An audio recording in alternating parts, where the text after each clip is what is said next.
"That old cabin has got to go," Karen announced at the HOA meeting, her voice echoing through the room like she was the queen of Pine Ridge and I was just some peasant standing in the way of her suburban empire. Fast forward 6 months, and let me tell you, it wasn't the cabin that went. It was Karen, her gazebo, her precious driveway, and that iron-fisted grip she had on our neighborhood.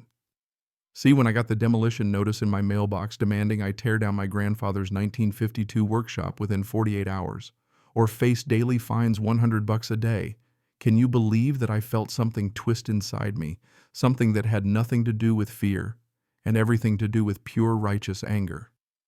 These self-important HOA busybodies had been building their fancy improvements on my family's land for years. No permission, no apology, just the assumption that the world belonged to them.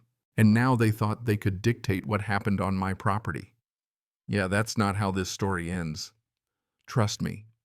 You're about to watch the most satisfying takedown an entitled HOA tyrant has ever received, and it starts with a memory. So let me back up a sec. Name's Jake, and 6 months ago I inherited my Grandpa Pete's property. 2 acres of old pine trees, a little pond where he taught me to fish a main house, and that historic cabin, his workshop built log by log with hands that came home from what he was determined to make something last. The cabin smelled like cedar, old motor oil, and history memories baked into the walls.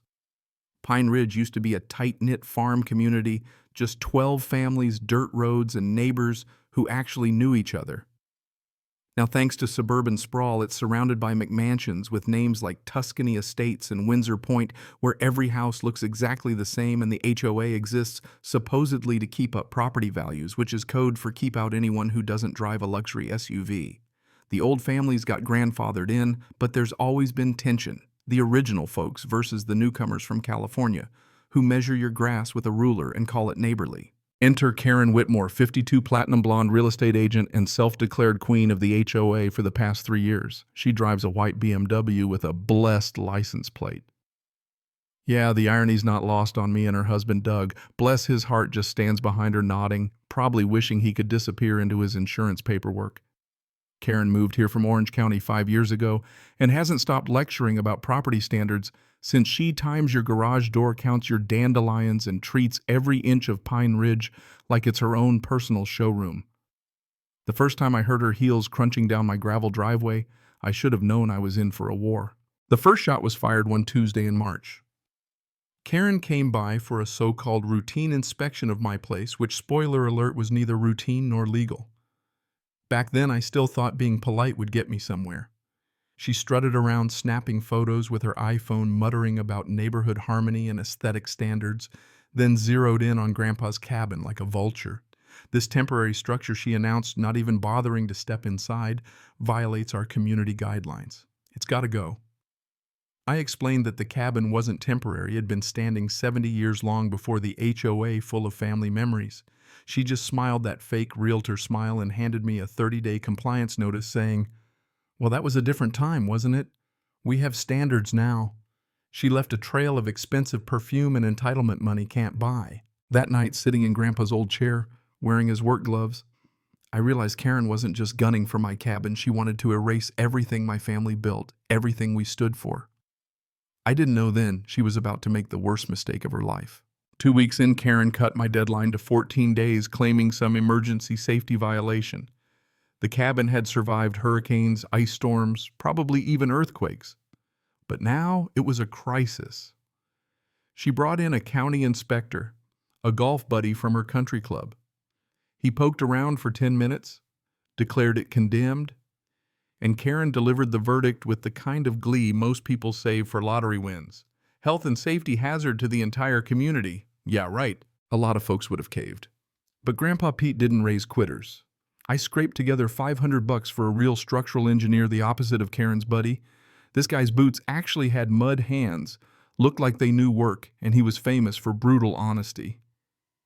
His report shredded Karen's claims. Not only was the cabin solid, it was better built than most modern homes. Grandpa poured the foundation deeper, used hand-forged brackets, selected every beam himself.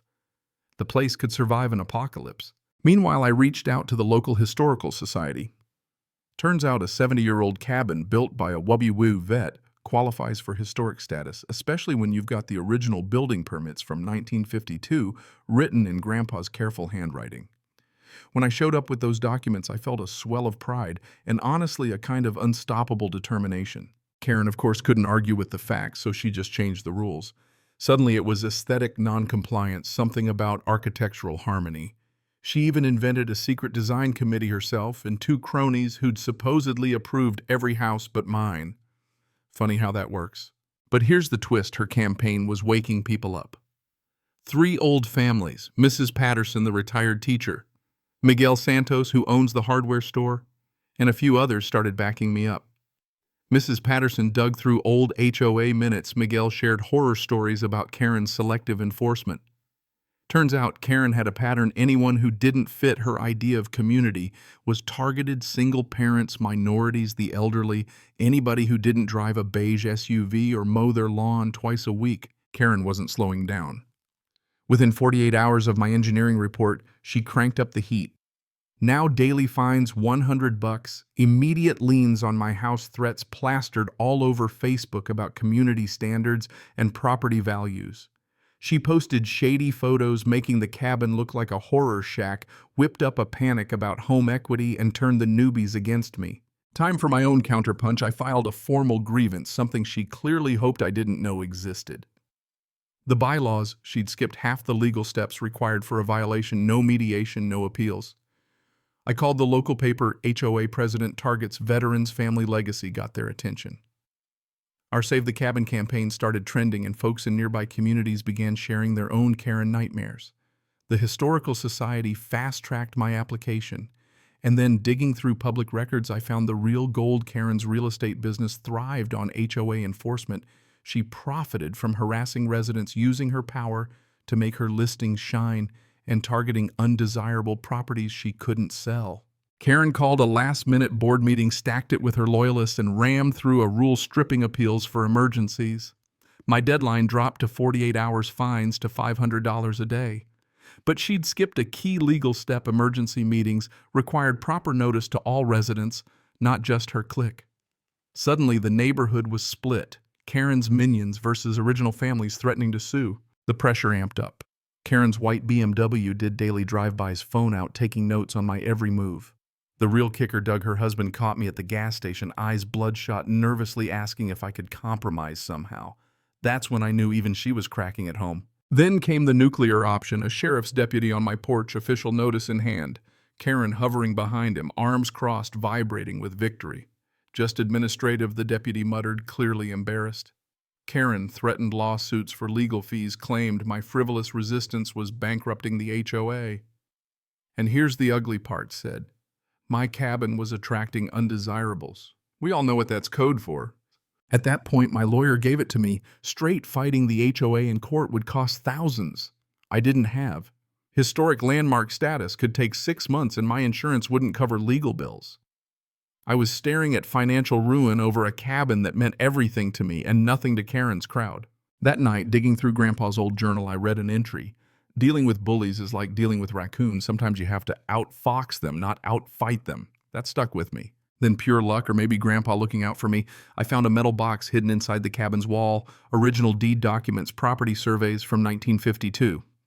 Turns out my land stretched 53 feet farther than anyone realized. Half of Karen's driveway, her fancy backyard, even the HOA's new gazebo were on my property. Talk about flipping the script. Miguel, always the quiet observer, dropped by with some news.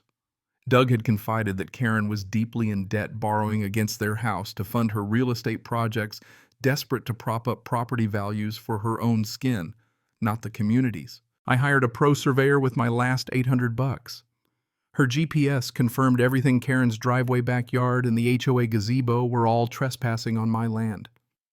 Legally, I could charge them $200,000 in back rent or force removal. The moment Karen found out, her world started crumbling. Doug, shaken, pleaded for mercy. We could lose everything. For the first time, I felt bad for him. But I wanted justice, not revenge, and the tools to make sure nobody could abuse the neighborhood again. With the official survey in hand, I built a coalition: Miguel, Mrs. Patterson, Sarah Chin, the attorney, and Grandpa's old buddy Frank Morrison. We filed a quiet title action to establish boundaries, demanded rent as leverage, and forced an HOA overhaul term limits, new bylaws, transparency rules, and anti-discrimination policies. Mrs. Patterson's research revealed 23 cases of Karen's selective enforcement, enough to trigger a federal fair housing probe if she pushed back. Karen, panicking, tried everything, hiring a PI to tail me, who found nothing but my lottery ticket habit, bribing county officials, posting smear campaigns on Facebook, even trying to cancel my insurance. None of it worked. Her lies unraveled fast, especially when the insurance inspector upgraded my policy for historic value.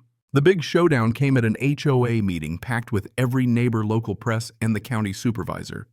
Karen strutted out a slideshow about community standards and dangerous neighbors, and I countered with my survey maps, legal documents, and photos of her improvements on my land. I exposed her for profiting off HOA rules, targeting minorities, and bribing officials. Mrs. Patterson stood up. I moved to remove Karen Whitmore as HOA president. The vote wasn't even close. As the sheriff's deputy calmly explained her time was up, Karen's public meltdown was captured by every smartphone in the room. A week later, Karen resigned. Doug filed for divorce, moved across town, started dating a teacher, and rediscovered what life without constant stress felt like. The quiet title action sailed through. Karen paid to remove her stuff from my land and left town with her reputation in tatters, her real estate license suspended for ethics violations. The new HOA board with Miguel and Mrs. Patterson rewrote the rules, grandfathering old structures, making fines a last resort, and turning my once battleground into a real community again. We turned the disputed land into a community garden, the cabin into a tool library, and held Heritage Day every year to remember where we came from. The story made the local paper, inspired reforms in 3 other neighborhoods, and my niece Emma's class visits Grandpa's cabin to learn about building things that last. So that's my story, how a little cabin outfoxed the biggest bully in Pine Ridge. Sometimes the best revenge is building something better than what they tried to destroy. If you've ever tangled with a petty tyrant, drop your story in the comments. I read every one. And if you want more wild HOA tales, hit subscribe, because next week, wait till you hear about the city council member who tried to steal my neighbor's business license and paid the price.